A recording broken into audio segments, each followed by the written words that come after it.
The Pokemon World Championships is easily the most important event of every single competitive season, and this year is no different. Players from across the globe will gather in San Francisco, California to try their shot at becoming the Pokemon World Champion. Becoming a Pokemon World Champion is no easy task. It requires countless hours of grit and dedication to the craft to become the best player in the entire world. With Pokemon Champions releasing, there's a lot more hype around this World Championship, and everyone is clamoring to be the first ever Pokemon Champions World Champion. So today, me and my good friend Raghav are going to break down 10 players that we think have the skill to take it all and become the 2026 World Champion. Number 10, the reigning world champion, Giovanni Sischke. Now, the first player we have to talk about is our defending world champion, Gio. Last year's Worlds was absolutely insane and felt like it came completely out of nowhere, but if you take a closer look, he had been slowly rising through the ranks, placing higher and higher at these very large tournaments with the same team. So it was no surprise that he won Worlds in such a dominant fashion, only losing to one person, but then defeating that same player in Top Cut, effectively losing to no team at that tournament. Now, this year has been a little bit lackluster for our world champion, but he's on that recovery grind, getting ready for this big tournament. Latin American Internationals was the first tournament he attended, placing top 16 at an internet, followed by the European Internationals, where he went 10-3, finishing 33rd, bubbling just out of the money. Absolutely heartbreaking. Unfortunately, he did have one flop this season at the Seattle Regionals where he went 5-3, but he quickly followed that one up with a top 8 finish at the Houston Regionals, using the exact same team to finish 7th place. Now, going into Pokemon Champions, all eyes were on Gio, and he delivered. At the Indianapolis Regionals, he finished 28th place, going 9-3 with the team that ended up winning NAIC, followed up by going to the North American Internationals, where he finished 8-5 comfortably in day 2. Gio is a super interesting player, and I feel like he is a shining example for the new era of VGC. These players who are grinding and just doing really well but kind of slip under the radar. We've seen new players take regional championships like Kerry Diortona, and Gio is just the epitome of that kind of player. You can see in his team usage, he generally picks one team that isn't the absolute staple of the format, but he sticks to it and becomes a master of it. This led to him winning Worlds with the same team he had been using all season long, and you can take a look at his tournaments this year as well. At LAIC, using a very standard team in the Regulation H format, at EUIC and Seattle and Houston using the same team from Regulation F, and despite the bad finish at Seattle, he stuck with it and ended with a top 8 at Houston. Now we are, of course, in Champions, so we can't know for sure what he's going to bring. At Indianapolis, he brought a very standard team and did very strong with a Charizard Aerodactyl comp, but then switched it up for NAIC, bringing Frostlass and Dragonite. Something to note, his Indianapolis team actually ended up winning NAIC. So I'm curious to see, is Gio going to stick to his guns, use something like Charizard, or is he going to come up with something new?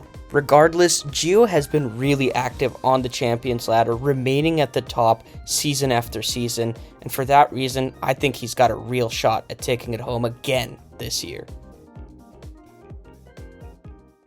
Number 9, the 2023 World Champion, Shohei Kimura. Next up, we have another world champion, Shohei Kimura, aka Zine, easily one of the best Japanese players of all time, and luckily in recent years, we have gotten to see him attend events all over the world. So in 2025, honestly a very disappointing run for our hero here, went 1-3, kind of a difficult start, but this season he's come out guns blazing. He got a top 4 at Frankfurt Regionals with a 12-3 run, a okay run at LAIC with 5-3, kind of dropped the ball there, but then came back Birmingham Regionals 10-3, one win away from top 8, top 16 at EUIC with an 11-3 record, and rounding it out with a really strong 10-3 at NAIC. Shohei is a player that everyone is afraid of. This guy lives and breathes VGC. At any moment, if he's showing up, he can easily win the tournament. The last finish on Shohei's resume before he attends the World Championships is a top 32 finish at Japanese Nationals with none other than Big Six. Shohei's most defining feature as a player is his ability to play standard. Zine is an incredibly boring player when it comes to team selections, often just using the most broken and strongest team in the format. But that doesn't stop him. That is not a liability. That is his biggest strength. When you have to play him toe-to-toe using the strongest Pokemon, he will come out on top. So I expect Worlds to be no different. I expect him to bring the most boring, the most standard team that the Japanese community has decided on being the best. And he will try to win Worlds that way, and that is how he has won Worlds in the past. Zine is always really efficient, very clinical in his play, and that's his strongest feature. So I expect this Worlds to be no different, and I know he is hungry for another W. Number 8, the 2018 Worlds runner-up, Emilio Forbes. Everybody's got a favorite player, but your favorite player's favorite player is, of course, Emilio Forbes. Emilio Forbes has been dominating this game since he came out of the womb. He is simply one of the best players in the world to never win. One of his biggest and most notable accomplishments is, of course, being the 2018 runner-up behind Paul Ruiz with a very spicy Parish Trap team. But this year's story is a little bit different. He actually did not attend the World Championships last year, and then he started off the season with a 5-3 finish at the Las Vegas Regionals. For a player like Emilio, that's simply not enough. So he followed that one up with a top 4 finish at the Seattle Regionals, followed by a top 8 finish at the Orlando Regionals, and then a first place finish at the Los Angeles Regionals. He had back-to-back top 8 finishes at huge 600, 800 person regionals. Now, going into the Champions era of this game, he did have a 9-4 finish at the North American Internets, where he had an absolutely stacked and insane schedule. Now, the question is, will he be able to carry this momentum and achieve his goal of winning the World Championships? Now, I have to admit, Emilio is easily one of my favorite players of all time. He has always been an inspiration, not just because of his strong play, but because of his team choices. He finds the perfect balance between creativity and just like inherent strength. So if we just take a look at some of his teams this season, at Seattle Regionals, he really leaned into a hyper offense core with Tornadus, Chi-Yu, and Fluttermane, and it suited his style a lot.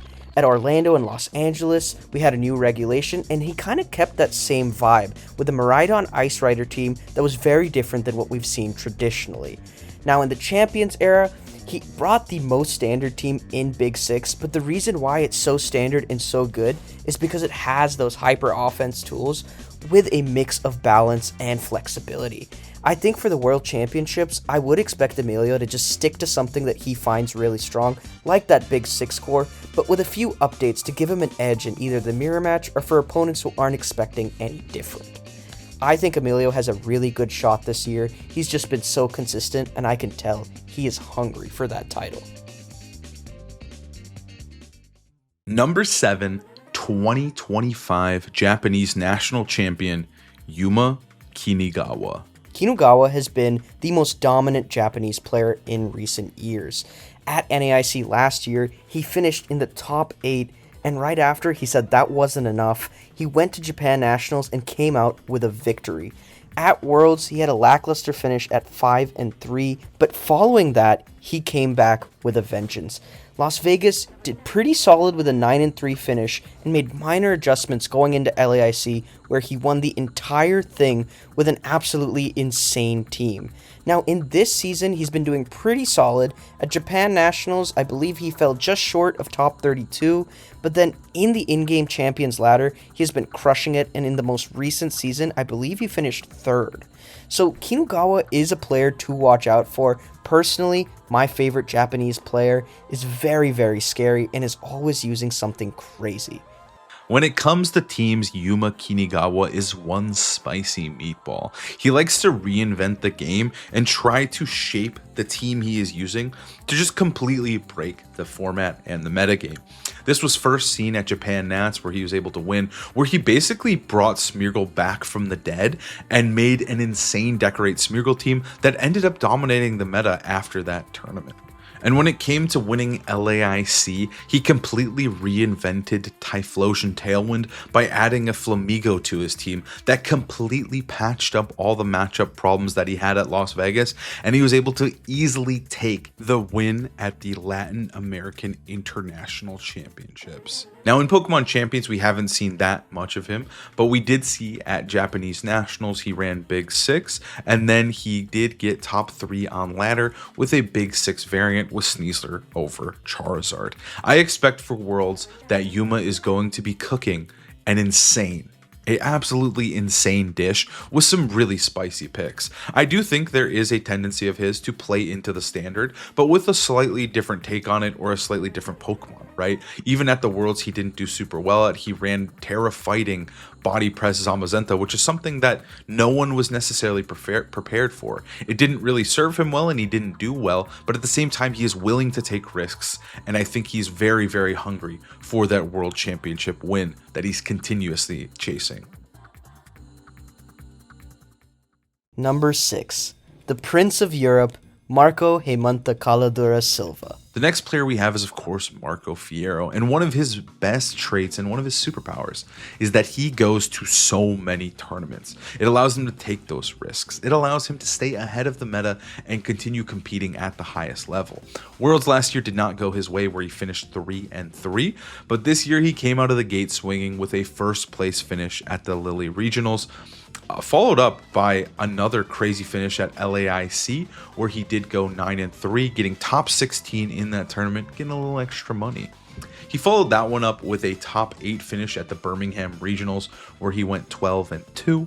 He had 2 really good finishes at both Prague and UIC, where he did get day 2, but then he really came into form again at Utrecht, where he was able to finish 11-3, getting top 4 once again, followed up by the first European Champions Regional, where he got first place with his crazy Parish Trap team, going 14-2. To end the season off in Pokemon Champions, he finished 11-3 at NAIC, getting top 16 once again at an internet. He has completely dominated the last 2 Pokemon Champions events he attended, and I expect going into Worlds, he's gonna want to make a splash. When it comes to Marco, he plays so many tournaments, as Colin mentions, that it's hard to pinpoint what exactly this guy is going to use. It feels like he, treats some of these majors as just testing grounds for his teams, and he ends up doing really, really well anyway. Marco is definitely known for being a master of standard teams. If it is, the number 1 team in usage, Marco is going to be one of the best players using it. However, in recent years, his partnership with Dill has resulted in some very interesting team building choices, which, culminated in his first regional win this year with a very cool Ribombee Como team, and then just going into the Champions era, he won the Turin regionals with a very interesting Gengar Como team. However, when it came to NAIC, he went back to his more standard Charizard core that featured a Trick Room mode, so it's difficult to say what exactly Marco's going to use. Personally, I believe at the World Championships, he's going to, err on the side of caution, run something a little bit more standard, but something that he's so well versed in that there's no stopping him. I think Marco has a really strong chance to finally win his first World Championship this year. Number 5, reigning EUIC champion, Paul Chua. Next up, we have a staple in the VGC community, a household name in Paul Chua. After a not-so-great Worlds finish, he came back with the consistency that he is known for, going 9-3 at his next 3 regionals, but where his season really started to pick up was at Toronto, where he ended up getting 2nd, but that wasn't enough for Paul. He went to EUIC and won the whole thing, back-to-back, 2nd into 1st, absolutely insane, and it didn't even stop there. He went to Orlando Regionals, got 4th, and then at Indy with the Champions format, a very solid finish at 9-3. Paul is honestly just the king of consistency. He's not usually using something too exciting, but he's so good that sometimes you forget, Paul is still around. If he's at an event, the Paul Chua bomb is coming. He shows up, he can win any tournament, and Worlds is no different. He's done it before. He's gotten top 4 at Worlds before. I think this year, it could be the year he gets first. Now, when it comes to team selection, Paul Chua is extremely, and I mean extremely, boring. He runs the most standard and most vanilla teams you could possibly think of in every format. Now, this isn't a diss to Paul in any way. It's a very effective strategy, and it's been something he's been doing for almost 13 years now. If we take a look at his European Internationals win, he used one of the most standard and vanilla teams in the format, and he was just simply the best player, beating 1,455 other competitors with the most boring team in the format that everyone knew he was bringing. Now, going into Pokemon Champions, that has not changed. Paul Chua usually has his finger on the pulse of the Japanese metagame, trying to figure out what they think is the standard or the best team. Going into Worlds, I expect with 100% certainty that he is going to be running Charizard and Garchomp. Now, after that, we'll have to see. I could see him running a Toxapex variant of that team, or I could see him just running the classic and good Big Six. No matter what Paul chooses to bring to the tournament, it doesn't matter. He's going to be a huge threat and a contender to win the World Championship. Number 4, the current NAIC runner-up, Eric Rios. So next up at number 4, we have Eric Rios. Eric has been one of the most dominant players in the European scene for several years now. He's top cut several internationals and even won one of them. He's also gotten top 8 at the World Championships previously, so he is a very strong and clear threat going into this Worlds. Now, this season for Eric was pretty strong. He had a decent finish at the Latin American Internationals where he went 8-4, but then he followed it up with a second place finish at the Stuttgart Regionals using a kind of weird and creative Smeargle team. He flew to Toronto to try and compete in North America, where he finished 77th, followed by a 14th place finish at the Birmingham Regionals. But where Eric really started to shine was, of course, the Internationals. For some reason, this dude is just a beast when it comes to playing at the international tournaments. He finished top 8 at the European Internationals, followed by a second place finish at the most recent North American Internationals. Going into Worlds, he has the finishes and the international experience. I think Eric is a huge threat. Eric is one of the best builders in all of Pokemon VGC, and what you have to understand is that he is basically omniscient. Him and his friend PokeAlex usually build together for tournaments, and they always bring something really unique and something a little fresh. And what I mean by omniscient is, let's say you see a cool team on ladder, next week Eric's already doing a video on it. His knowledge on the metagame is unmatched, to be honest. And so he's seeing all the cool new techs that are coming out, and he's able to put them together in a way that is so skillful. Take his last tournament where he got second at NAIC. He had the perfect updated counter to the standard metagame with Mega Aerodactyl and a very cool Farigiraf set featuring Roar and Twin Beam. So I think Eric is definitely going to bring something quite creative to the World Championships, and honestly, I'm scared. I don't want to play him. I think he has a real chance to win this year. Number 3, reigning NAIC champion, Francesco Piopero. Francesco is one to talk about. He's honestly probably my favorite Italian player right now, and it's because he has that flair, that determination. Last season, he cut every single Internats, and this season you can tell he was determined to do the same. At LAIC, he unfortunately fell short at 20th, but that didn't stop him from going absolutely insane at the next two. The highlights are definitely his third at EOIC, and then closing it out with a win at NAIC. It feels like he is just such a consistent player. He's always finishing in the top 32, but when he needs to show out, he absolutely does.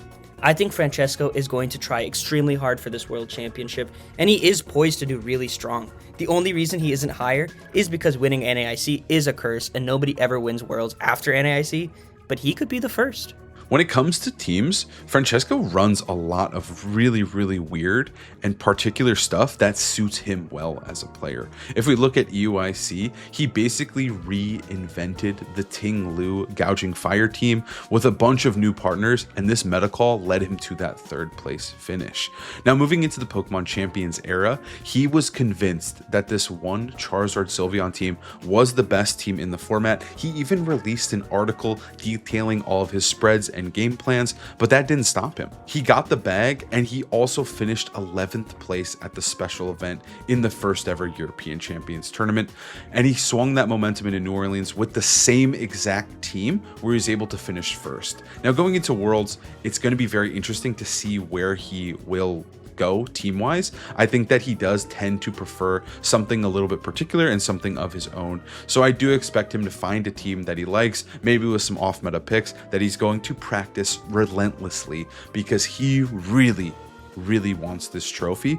And I really think at this point, the only thing stopping him from winning Worlds might just be the NAIC curse.